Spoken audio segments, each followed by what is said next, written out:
La consommation de la viande de brousse au Cameroun a été longtemps considérée comme faisant partie de la culture camerounaise. Pour de nombreuses personnes vivant en zone rurale, la viande de brousse est une source essentielle en protéines pour compléter leur régime alimentaire et est considérée comme largement durable. Toutefois, la consommation de la viande de brousse est de plus en plus remise en question. Dans cette édition de Wild Cameroun, nous allons découvrir pourquoi. Le Cameroun est l'un des pays les plus riches d'Afrique en termes de biodiversité. Mais ses forêts sont de plus en plus menacées, non seulement par l'exploitation forestière, mais aussi par la chasse effrénée d'animaux sauvages pour la viande de brousse. La croissance rapide de la population et de nos villes exerce une pression énorme sur l'environnement.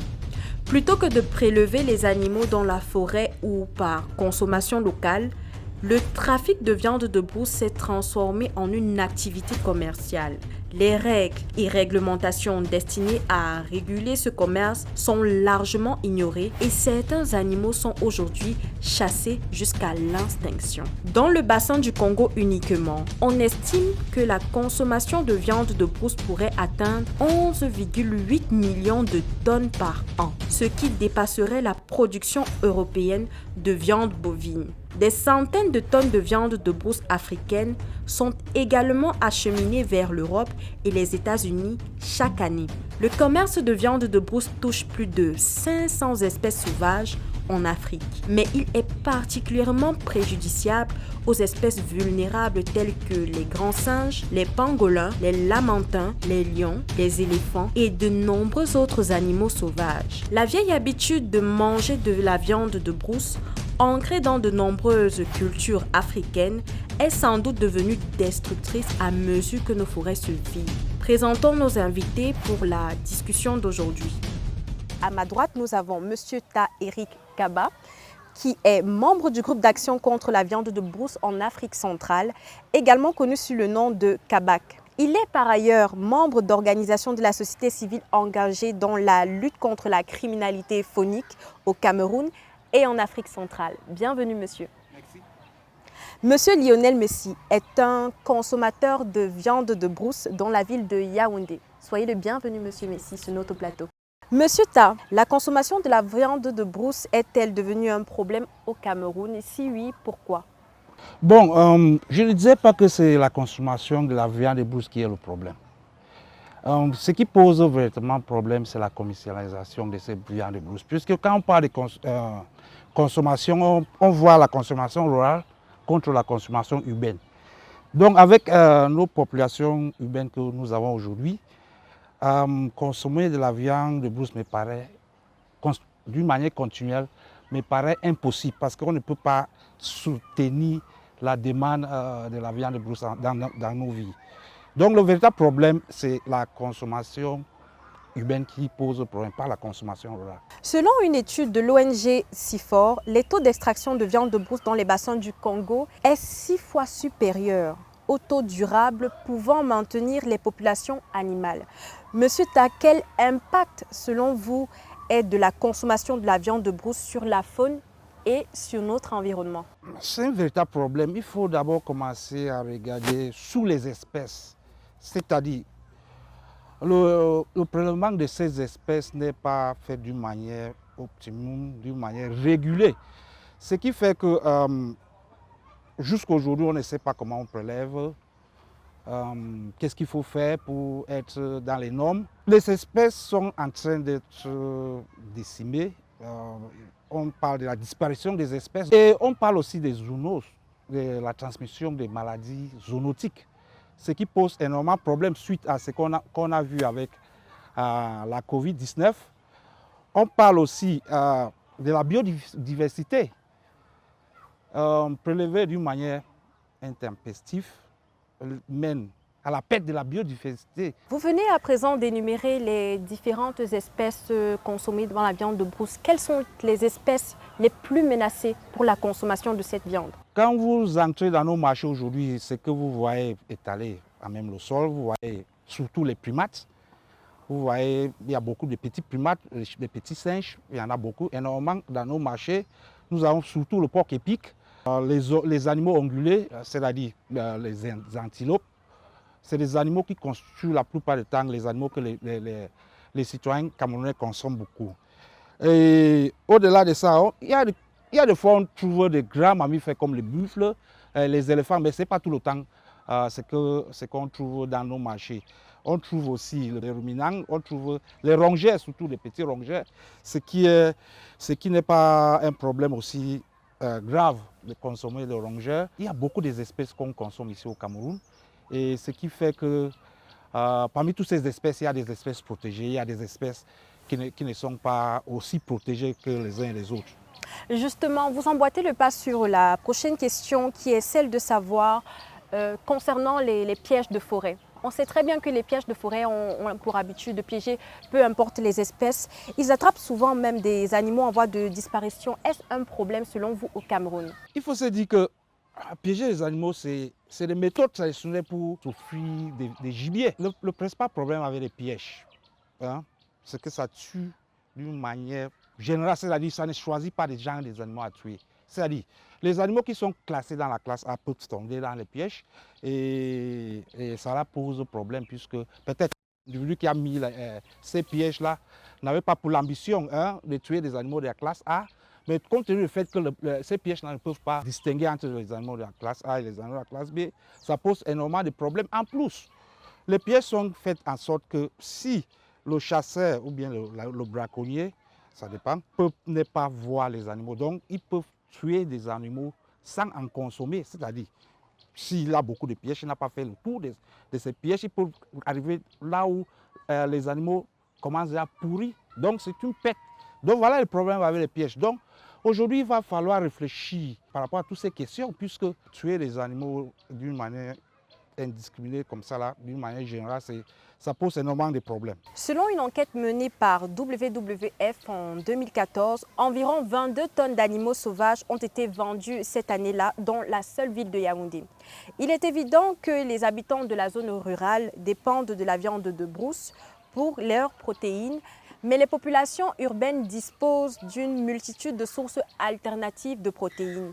Aussi, pensez-vous que la consommation urbaine de viande de brousse, telle qu'on l'observe actuellement dans nos villes et telle que décrit l'étude de WWF, est durable? Et êtes-vous d'avis que les populations urbaines sont celles qui exercent indirectement le plus de pression sur la biodiversité en consommant de la viande de brousse?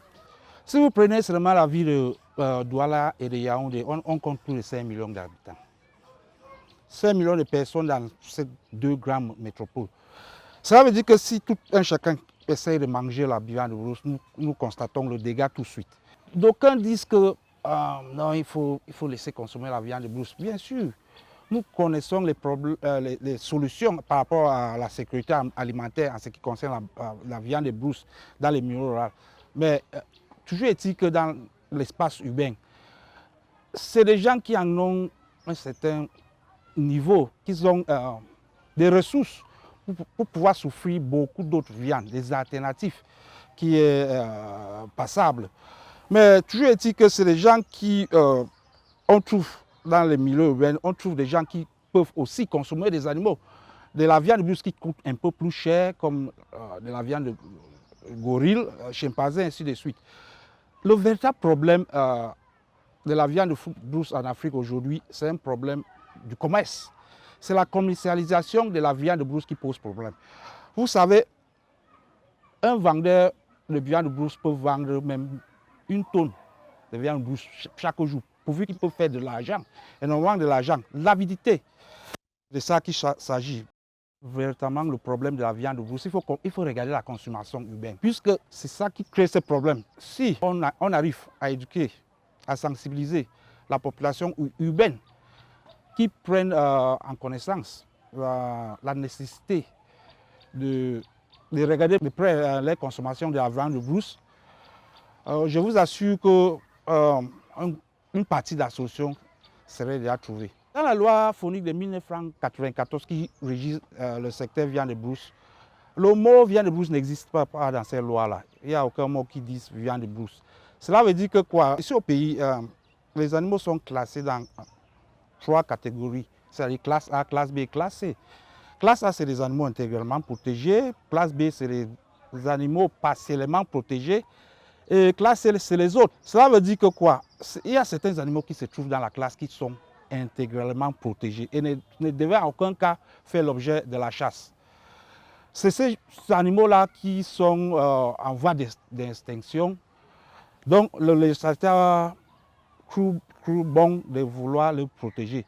Donc, ce qu'il faut faire, c'est appliquer ces lois pour qu'il n'y ait pas ces problèmes que nous tous nous faisons face aujourd'hui. C'est la disparition des espèces fauniques. Est-ce la formulation de la loi qui pose problème ou alors est-ce l'application véritable de celle-ci qui pose problème dans notre société? La loi de 1994 dit clairement que toute personne trouvée en possession d'une partie d'une espèce animale protégée est susceptible de l'avoir abattue.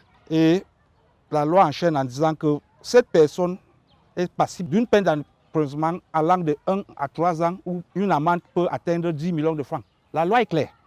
Les dispositions de la loi qui régissent ce secteur, c'est vraiment clair. Le véritable problème dans ces pays, comme dans beaucoup d'autres choses, dans beaucoup d'autres secteurs, c'est l'application de cette loi. Je vous assure que là où nous sommes en train de parler, il y a des espèces totalement protégées, intégralement protégées, qui sont en train d'être vendues un peu partout dans le pays. Mais je n'ai jamais entendu un homme arrêté et incarcéré pour la commercialisation de ces espèces protégées. Cela veut dire que quoi? La loi telle qu'elle est suffisante pour vraiment faire son travail, c'est-à-dire handicaper la criminalité faunique. Ce qui se passe, c'est que les gens ont cru bon de ne pas vouloir appliquer cette loi. Mais ça se comprend, compte tenu du fait que la viande de brousse, le secteur de la viande de brousse, c'est un secteur très compliqué qui a des aspects socio-culturels. Étant entendu aussi que nous vivons dans un pays où l'application de la loi dans tous les secteurs a toujours été faible, cela se ressent dans le secteur viande de brousse aussi. Un ensemble de mesures relatives à la criminalité et liées aux espèces sauvages a été élaboré par le ministère des Forêts et de la Faune dans la nouvelle loi régissant les forêts et la faune du Cameroun. Cette loi serait, paraît-il, actuellement en cours de révision et la validation au niveau de la présidence. Monsieur Ta, à votre avis, y a-t-il des changements spécifiques qui pourraient être apportés à la loi pour arrêter ou au moins réduire la consommation et la vente illégale de viande de brousse au Cameroun? Je ne peux pas parler des détails de cette loi puisque je ne sais pas si la copie qui a été envoyée à la présidence ou bien au Premier ministère. Mais toujours est-il que avec ce que j'ai déjà vu, c'est une loi qui traite beaucoup de choses, qui criminalise le trafic des espèces fauniques, ce qui nous réjouit énormément. Et comme je le disais tantôt, le texte, même la loi existante, a des dispositions suffisantes qui peuvent permettre d'appliquer correctement cette loi-là. Et je crois que si j'apprécie déjà cette loi qui existe, malgré certains manquements, et avec le travail qui a été fait par beaucoup des experts sur cette nouvelle loi, je suis optimiste que ça va combler les vides qu'on a pu constater et que ça pourrait amener à une application stricte et effective de cette loi.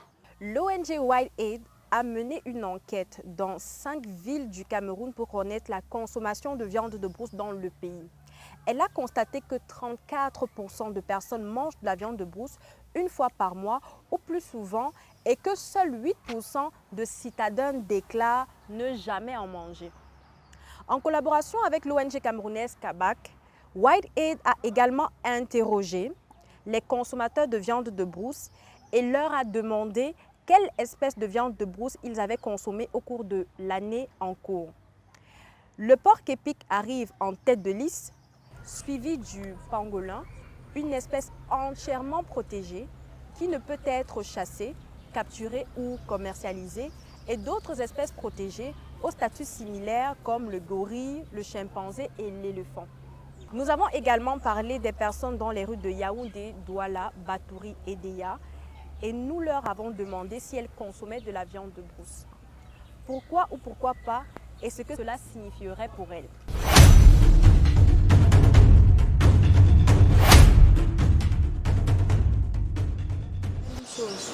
Parce que Dieu a créé les animaux comme on doit les manger. La viande de brousse, c'est vraiment interdit par la loi camerounaise. J'ai décidé de ne plus consommer de la viande, mais plutôt du poisson. La viande de brousse, non, je ne consomme pas. Oui, je consomme de la viande de brousse. Quand je consomme franchement la viande de brousse. Bien sûr, je consomme de la viande de brousse. La viande de brousse, je ne la consomme pas. C'est la viande de brousse qui me donne plus l'argent. On a toujours dit que ça donne des maladies et tout. Donc c'est pour ça que je ne la mange pas. Ce sont des viandes de denrées rares et c'est vraiment appétissant. Parce que je la trouve beaucoup moins bio que les viandes ordinaires. Là. Je consomme la viande de brousse parce que nous sommes nés dans la forêt. Donc nous sommes nés dans la forêt, grandis dans la forêt. Donc chez nous, on mange plus de viande de brousse. Parce que déjà, pour moi, j'ai une mauvaise image de la viande de brousse. Parce qu'il y a cette viande de brousse qu'on dit que ça donne les maladies et autres. Donc moi, je n'en consomme pas. Je suis Bamou, je suis du centre, mais je sais que principalement que chez nous, il n'y a que la tortue qui est interdite formellement chez nous. Mais le reste, je crois que... Et aussi le singe rouge. Dans le reste, là, je crois que ça s'est consommé. Il y a le porc épic, le singe. Ce sont les deux viandes de brousse que j'ai déjà eu à consommer. Le lièvre, c'est une bonne viande. Le lièvre dont on mange, la biche. Le hérisson et le porc épic. Et un crocodile ou un pangolin ou un lièvre fumé. Interdit de consommer. Je sais qu'il y en a certains qui sont protégés, mais interdits d'être consommés du tout. Oui, nous avons vu déjà qu'on en parle et puis on ne peut pas faire autrement. On essaye de faire de notre mieux pour aussi essayer de protéger, mais jusque-là, on ne peut pas passer, c'est ça qui nous nourrit. Je sais que c'est pour ça que ce sont des viandes de denrées rares. Ce sont des viandes de denrées rares. C'est pour ça que moi j'adore ce genre de viande. C'est interdit. Si déjà les chasseurs vont dans les brousses et ramener, nous sommes obligés de consommer. Non, c'est interdit dans le trafic commercial, mais ce sont des denrées rares. C'est pour ça que moi j'aime ça. Je sais pas, hein. C'est plus pas courant que c'est protégé. Bon, je sais pas. Il y a des sensibilisations. Il y a le ministère de la Faune qui passe pour sensibiliser les gens. Donc il y a des gens qui sont vraiment instruits, qui savent qu'elle est interdite. Monsieur Messi, vous êtes un habitant de Yaoundé, vous avez l'habitude de consommer de la viande de brousse. Nous aimerions savoir à quelle fréquence vous la consommez. Il faut déjà savoir que la viande de brousse n'est pas une viande qu'on mange tous les jours. C'est pas le repas quotidien dans une famille. Ce sont des repas extrêmement occasionnels. On va dire peut-être une fois par trimestre. Ça dépend de l'occasion qui se présente. On peut être allé faire un tour au village et puis on est tombé sur l'oncle qui est allé tendre 2 pièges, qui vous a rapporté une antilope, qui vous a rapporté un lièvre. Ou alors vous êtes de passage dans une ville, par exemple comme Tonga, où vous ne manquez pas de prendre un bon plat, un bon morceau de rapalmis. Donc, la viande de brousse, on la consomme, mais c'est pas le centre des habitudes alimentaires. C'est juste un repas occasionnel, mais qu'on peut prendre de temps en temps. Pourquoi avez-vous fait le choix de consommer de la viande de brousse quand on sait qu'il existe de nombreuses autres espèces et qui ont des protéines disponibles et même moins coûteuses dans la ville de Yaoundé? Un morceau de pangolin est vendu en moyenne à 3 000, 3 500, tandis qu'un kilogramme de viande est vendu à 3 000 francs à Yaoundé. Monsieur Messi, pouvez-vous vous citer quelques espèces que vous avez l'habitude de manger et nous donner quelques justificatifs de ces choix-là? Écoutez, il faut déjà savoir que je suis un bon bantou. Je suis un Africain pur souche. Et tout Africain, quelle que soit on va dire son origine, a toujours ou alors a déjà été face à la viande de brousse. Parce que ça fait partie de nos habitudes alimentaires, ça fait partie de qui nous sommes à la base. Nous sommes des gens de la forêt. Et on dit dans la forêt, on vit de quoi essentiellement? On vit de la chasse, on vit de l'agriculture, on vit de la cueillette. Donc, la chasse, le bantou à la base, par exemple, ce n'est pas quelqu'un qui va élever de gros troupeaux de bœufs ou bien de je ne sais pas trop quoi. Il a quelques petits caprins là à la maison, quelques petites chèvres, un peu de porc, un peu de poulet, mais ce n'est pas quelqu'un qui va faire un élevage intensif. Et ce n'est pas non plus quelqu'un qui fait une chasse intensive. Donc en termes d'espèces qu'on consomme, on va citer beaucoup plus les espèces des rongeurs. On aime beaucoup plus les rongeurs, c'est-à-dire les petits écureuils, le rapalmis, ça fait partie d'un plat vraiment, on va dire, institutionnalisé dans certaines parties du pays. Si vous arrivez dans certains villages à l'ouest, qu'il y ait une fête sans un bon plat de rapalmis, ça veut dire qu'il n'y a rien eu. Si vous arrivez dans mon village, par exemple, dans le centre, si on fait une belle fête et qu'il n'y a pas, par exemple, un plat de porc épic, c'est le plat de la royauté, c'est le plat des princes, on considère qu'il n'y a rien eu, en fait. Ça fait partie de notre ADN. Et je suis assez amusé quand on me parle de commercialisation, viande interdite, viande X, viande Y. Oui, c'est bien, ce sont des concepts bien modernes et tout. Mais je rappelle quand même que l'Africain, à la base, n'est pas celui-là qui tue pour tuer. L'Africain, à la base, il chasse pour la consommation humaine. Il ne chasse pas pour faire le marché, à la base. Celui qui a apporté la notion de marché, ce n'est pas l'Africain. L'Africain n'allait pas tuer un pangolin pour ramasser les écailles et aller fabriquer du Viagra en Chine. Il ne connaissait pas ça, lui. Le mec, il tuait son pangolin pour faire quoi? Pour nourrir sa femme, ses enfants, ses frères et sœurs au village. Les écailles, on n'en foutait rien. C'est la notion de modernité et le choc des cultures qui a poussé les Africains à cet autre type de chasse qui est aujourd'hui la chasse que tout le monde condamne, nous-mêmes les Africains premiers, parce que je ne pense pas qu'un bon Africain soit pour le braconnage. Et en plus, il faut aussi remarquer que si on se retrouve avec beaucoup d'espèces sur le marché, et ça, je suis très heureux qu'on ait un expert dans la lutte contre la vente de ces viandes-là, c'est aussi parce qu'on a énormément détruit l'habitat naturel des espèces. Nos forêts sont devenues le réceptacle d'une exploitation à la limite anarchique. Quand vous abattez plus de 100 000 troncs d'arbres dans la forêt chaque année, les espèces qui étaient censées vivre dans ces arbres-là, qui se nourrissent grâce à ces arbres-là, elles vont où? Elles se retrouvent proches des habitations et conséquence, elles sont plus sujettes à être abattues par les populations qu'à être protégées. Tant qu'on n'arrêtera pas, notamment l'exploitation surabondante de nos forêts, tant qu'on ne régulera pas ce commerce illicite et qu'on arrêtera de dire, le jour où on arrêtera de dire aux Africains que l'écaille de pangolin c'est pour faire le zizi fort ou je ne sais pas trop quoi, quand on lui dira, qu'on arrêtera de lui dire que l'ivoire est un matériau extrêmement précieux et qu'il doit tuer le rhinocéros pour avoir la corne, l'Africain ne tuait pas le rhinocéros, l'Africain ne tuait pas l'éléphant, l'Africain ne tuait le lion que de manière exceptionnelle. On ne consomme pas la viande de lion en fait, chez nous. Si vous nous voyez manger un grand fauve, ça veut dire qu'il y a eu un événement exceptionnel. La preuve, lorsqu'on tue un grand fauve, chez le Bantou, on fait un rite extrêmement puissant parce qu'on estime que le fauve est l'esprit du peuple. Le fauve, c'est le protecteur du village et on ne le tue pas. C'est le blanc, permettez que je parle comme au village, c'est le blanc qui est venu nous dire qu'on tue le lion pour prendre la crinière et faire... C'est le blanc qui nous a appris à chasser l'éléphant. L'Africain attendait que l'éléphant meure de vieillesse pour aller découper la viande. Il n'allait pas prendre son fusil pour tirer sur un éléphant, ça n'existait pas. Mais monsieur Messi, en tant que bon Bantou, que faites-vous de cette enquête menée justement par la WWF en 2014 qui, on rappelle, recense environ 22 tonnes d'animaux sauvages qui ont été vendus cette année-là? Vendus à qui? Seulement dans la ville de Yaoundé. Vendus à qui et pour quel but? Quand on dit animaux sauvages qui ont été vendus, je peux vous faire un petit exposé du marché en termes de viande de brousse. Et M. Tan ne me contredira pas. La viande de brousse qu'on retrouve le plus sur les étals, c'est le rat palmiste. Le rat palmiste se reproduit à une vitesse exponentielle. Deuxième, c'est le porc épic. C'est ça que nous tous on mange et qu'on retrouve le plus facilement.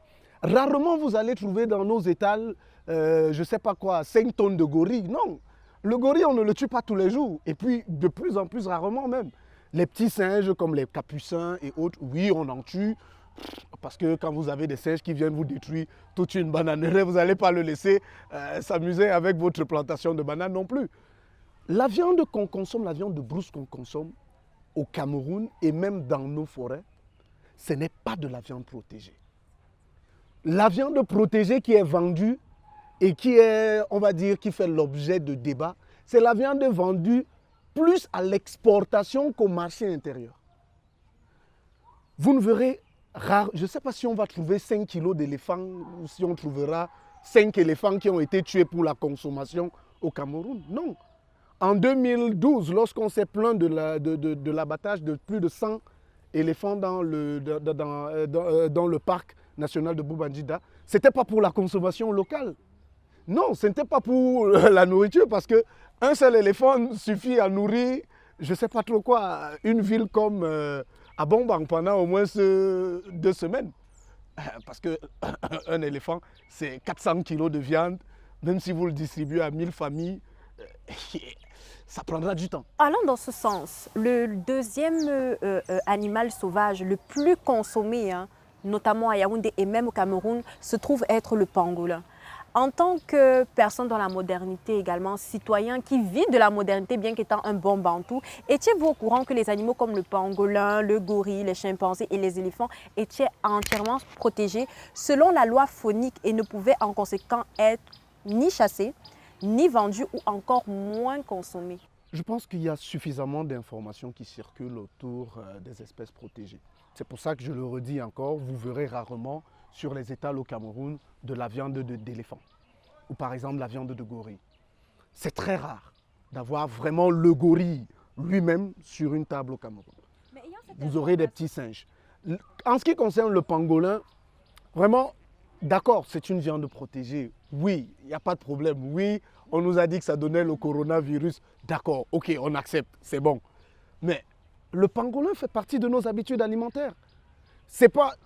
L'Africain ne chassait pas le pangolin pour retirer les écailles. C'est parce qu'on a appris à l'Africain qu'on devait chasser le pangolin pour extraire les écailles et aller faire je ne sais trop quoi avec, qu'on s'est retrouvé à tuer ces animaux de manière intempestive. L'Africain, déjà que le pangolin, lui, ne se tue pas n'importe comment, c'est-à-dire le pangolin, c'est un animal peureux en brousse. Quand vous le croisez, il se roule là, vous le ramassez, vous mettez dans le sac, vous partez avec lui vivant avant d'aller l'abattre à la maison. Ce n'est pas un animal qui tombe facilement dans un piège. Les Africains ont tué le pangolin de manière abusive et M. Ta ne me contredira pas parce qu'on leur a appris qu'il y avait de la valeur au niveau des écailles, au niveau de ce qui est autour de la viande. La viande en elle-même ne pose pas problème. C'est parce que tout ce qui est autour de la viande a été valorisé plus que la viande que l'Africain s'est dit, ok, si moi je me contentais de tuer ça parce que je vais me nourrir ma femme, alors qu'on me dit que l'écaille que moi je jette en brousse là peut me rapporter le kilo, on peut me donner 100 000 pour 1 kilo d'écailles de pangolin, je vais aller abattre 5 pangolins, je connais là où il y a une colonie. Or, si on ne lui avait pas dit ça, le mec, il devait tuer son pangolin pour manger et il devait être tranquille. On n'aurait pas ce problème. Revenons donc à M. Nta. Que pensez-vous de la disposition contenue dans la loi portant régime des forêts et de la faune de 1994 qui interdisent de manière totale la consommation de... Les trophées issus des espèces fauniques et la viande de brousse. C'est deux choses bien différentes. Parce que si on fait l'amalgame, on va vite se retrouver avec des solutions qui ne sont pas appropriées par rapport à ces problèmes. Bien sûr, les Africains ne tuaient pas l'éléphant pour son ivoire, bien sûr. Le commerce de l'ivoire, par exemple, c'est un commerce international. On tue aujourd'hui les éléphants à cause de ça. Et nous sommes face à un constat. Bien sûr, nous avons nos cultures, nous avons nos us, nous avons nos traditions, mais nous sommes face à un constat. On est en train de constater qu'on est en train de perdre ces animaux. Il faut faire quelque chose. La faute à qui donc? Il faut faire quelque chose. Est-ce la faute à nos traditions ou à la modernité? C'est la question qu'il faut se poser. Je suis en train de dire que si on diagnostique mal le problème, la faute à qui, ça, ce n'est pas l'issue. Le véritable problème, c'est de trouver des solutions pour qu'on puisse garder nos animaux en brousse, pour que cette tradition-là puisse survivre. Parce que si on continue à consommer de la sorte, à la fin, vous allez accepter que vos traditions vont mourir. Parce que les animaux ne seront plus là. On va tenir des réunions avec les chefs sans les rapamistes. Parce que les rapamistes seront déjà consommés entièrement. Si la conservation vient au juste, c'est pour dire quoi? C'est pour dire que ces animaux sont pour le bien-être de l'être humain. Et ces animaux, c'est pour nous. Mais la manière dont nous consommons ça, la manière dont nous commercialisons ça, ne peut pas assurer sa survie. C'est pour ça qu'il faut des mesures pour que ces animaux restent là-bas. Que demain, nous pouvons avoir des animaux. En ce qui concerne la loi, c'est pour cela qu'il y a la loi. C'est pour ça qu'il y a la loi depuis 1994. Aujourd'hui, nous ne pouvons pas dire combien de pangolins sont dans nos brousses. Peut-être nous sommes en train de faire face à une situation d'extinction totale. Le rhinocéros noir d'Afrique de l'Ouest est éteint ici au Cameroun. On avait cette rhinocéros, mais ça a été tué à l'extinction. Ça veut dire que l'extinction, c'est réel. L'extinction, c'est réel. On ne peut pas prendre l'extinction, on ne peut pas s'amuser avec l'extinction.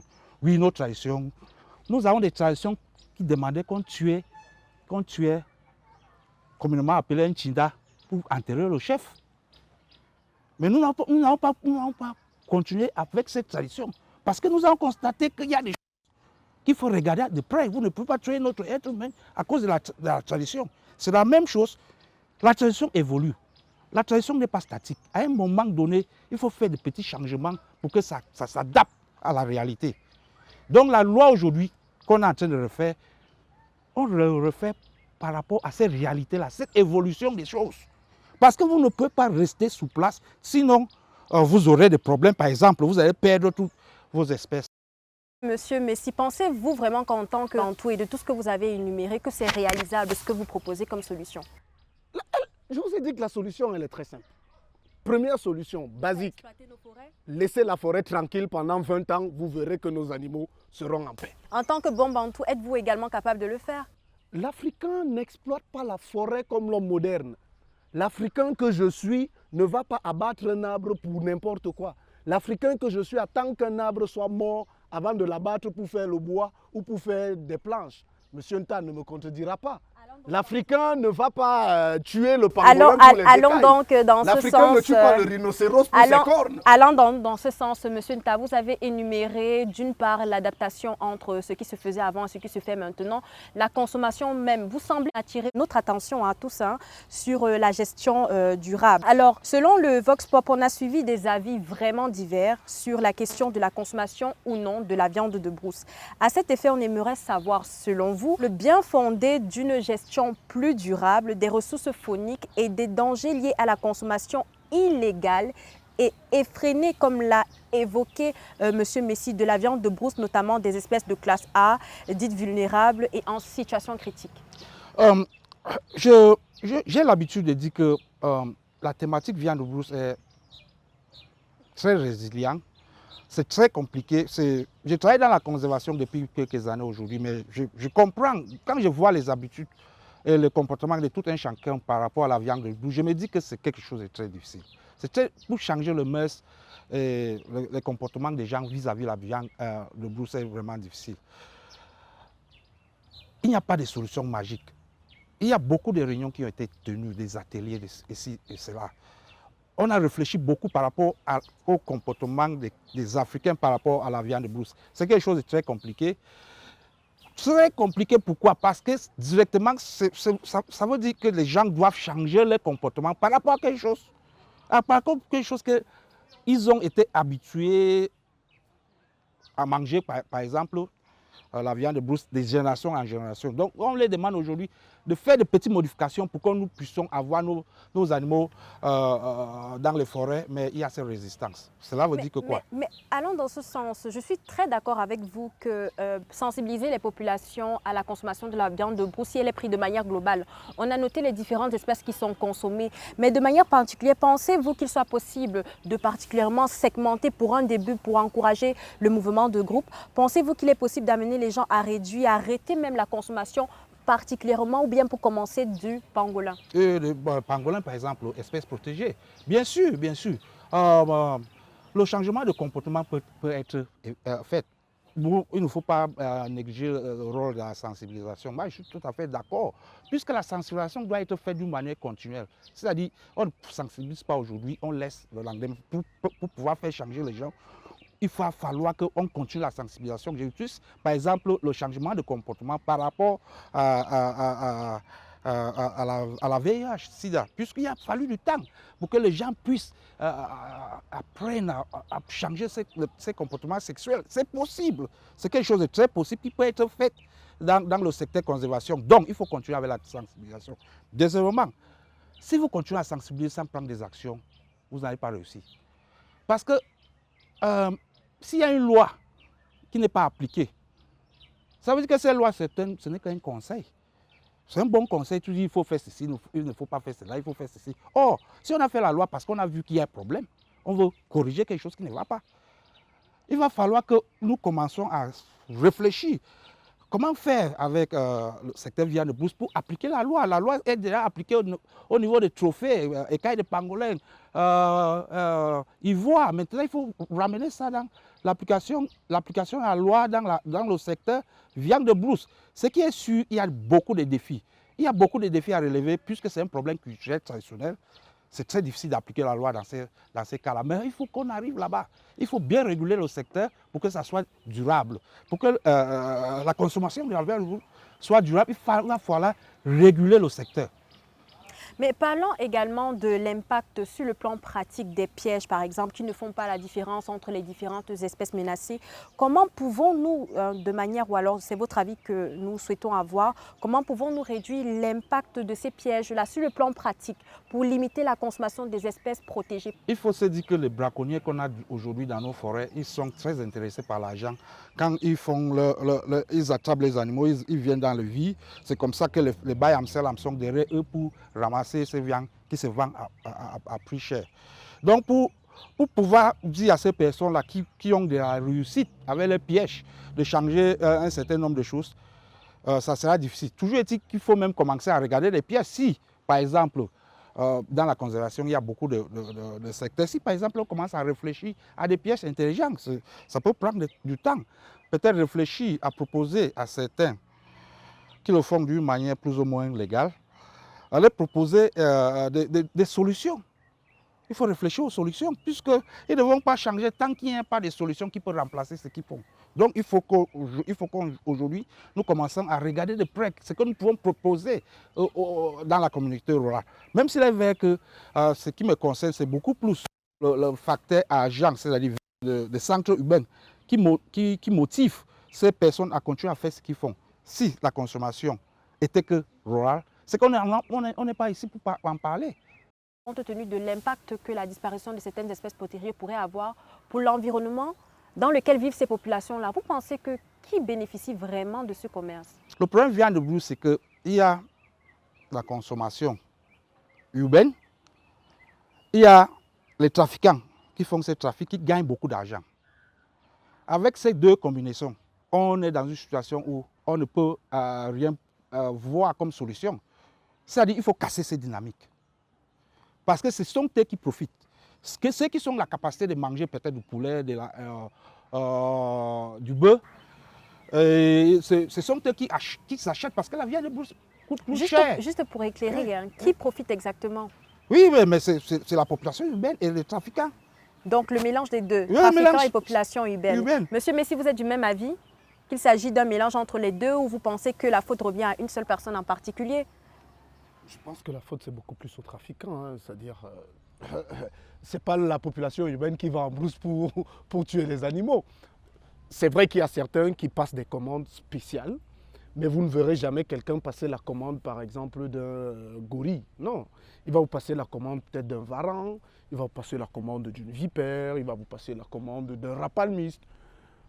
Ceux à qui profite véritablement cette commercialisation à outrance, ce ne sont pas forcément les populations urbaines parce qu'elles ont un besoin de manger un peu de viande de brousse de temps en temps, mais beaucoup plus aux trafiquants. Ces trafiquants-là qui font d'une pierre deux coups. Parce que c'est ça le problème. C'est un trafic qui permet aux gars de gagner des deux côtés. S'ils ne gagnaient qu'au niveau de la commercialisation de la viande de brousse, je crois qu'ils abandonneraient ça parce que ce n'est pas plus rentable, par exemple, qu'une bonne plantation de cacao ou alors une plantation de je ne sais pas quoi, de plantain, un hectare de plantain.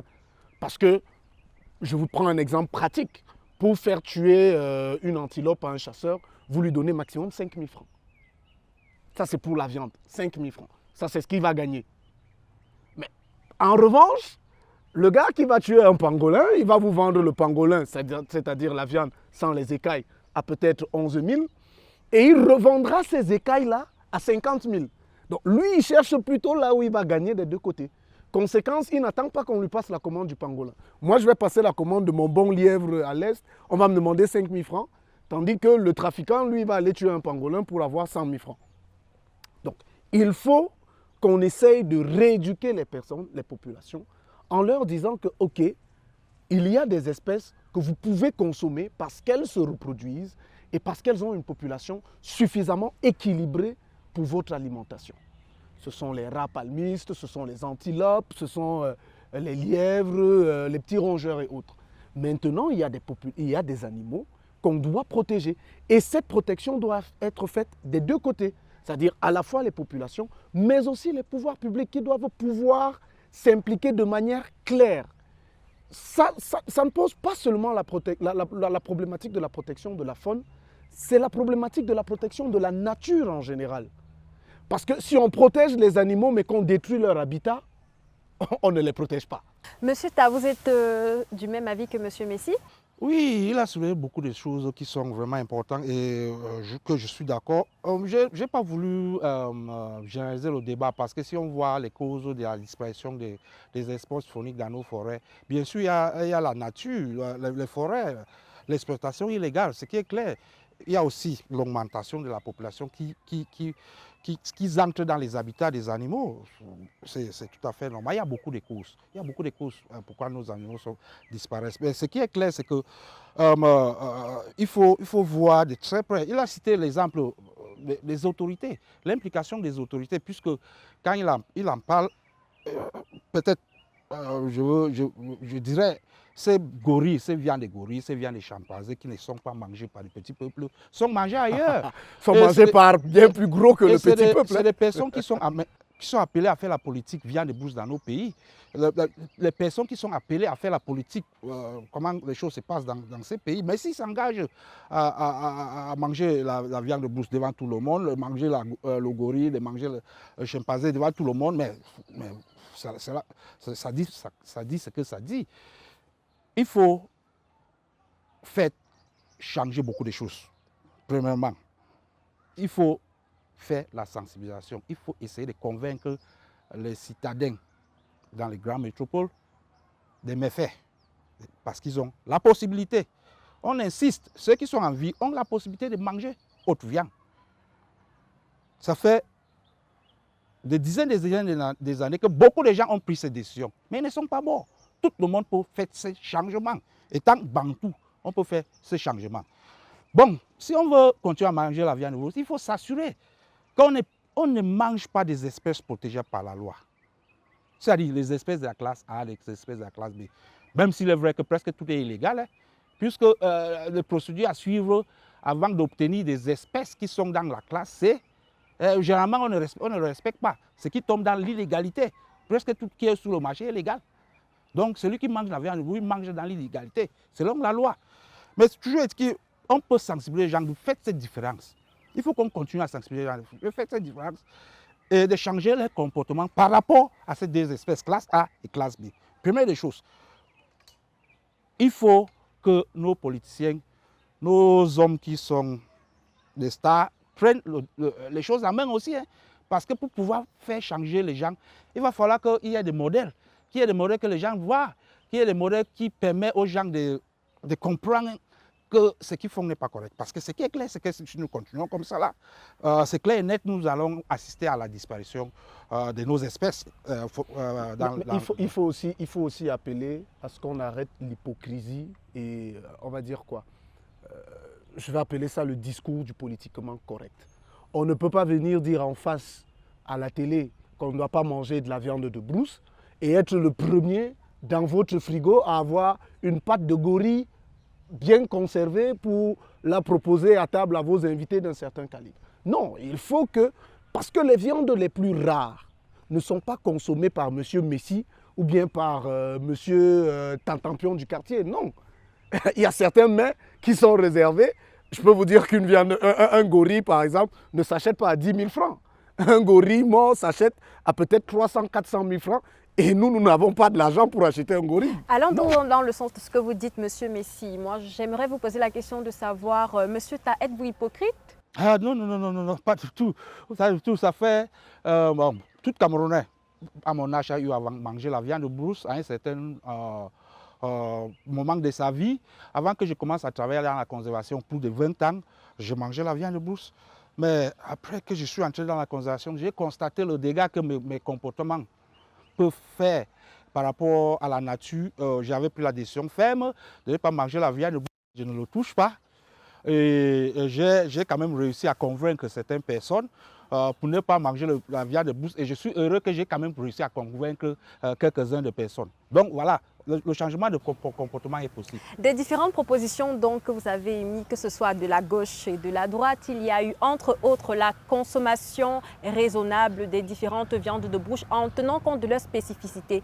Vous avez également cité de manière brève l'implication de l'État, mais nous n'allons pas entrer dans la politique, nous allons rester dans la sensibilisation pour impacter d'abord les populations. Nous allons entrer ensemble dans le domaine de la santé. Pensez-vous, monsieur Eric, qu'il soit important pour nous d'en faire davantage pour réglementer le commerce de la viande de brousse? Si oui, pourquoi? Oui. Surtout sur l'aspect sanitaire. Oui, il faut réglementer ça, puisque là, quand quelque chose qui est réglementé, on a, le gouvernement aura un droit de regard. Ils peuvent constater tout ce qui tourne autour de la santé, la manière qu'on manipule même la viande aujourd'hui. Quand c'est caché, on se cache derrière le comptoir, on n'est pas sûr de ce qu'on fait. Il faut ces aspects. La transmission des maladies, c'est très simple.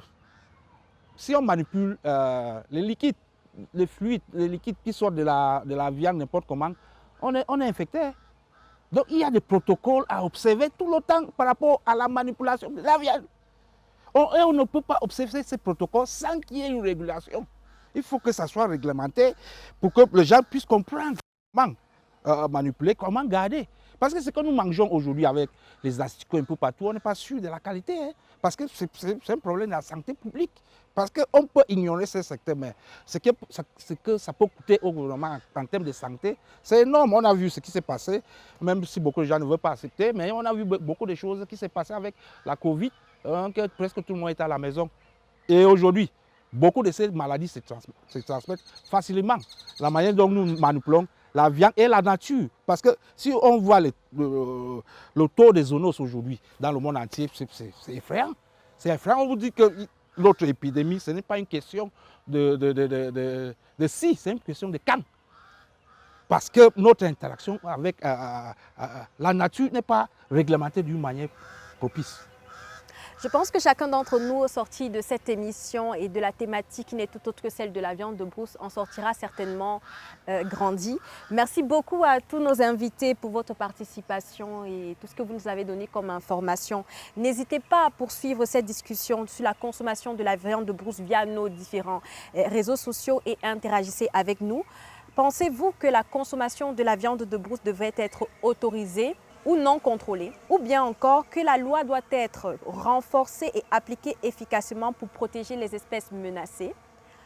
Existe-t-il d'autres moyens de convaincre les commerçants, les consommateurs de la viande de brousse illégale de changer leurs habitudes? Merci à vous. Merci également à tous nos invités et à tous ceux qui nous ont suivis. Rendez-vous le mois prochain pour un nouveau thème lié au fantastique patrimoine naturel du Cameroun. En attendant, n'hésitez pas à protéger la forêt et la faune qui y vit.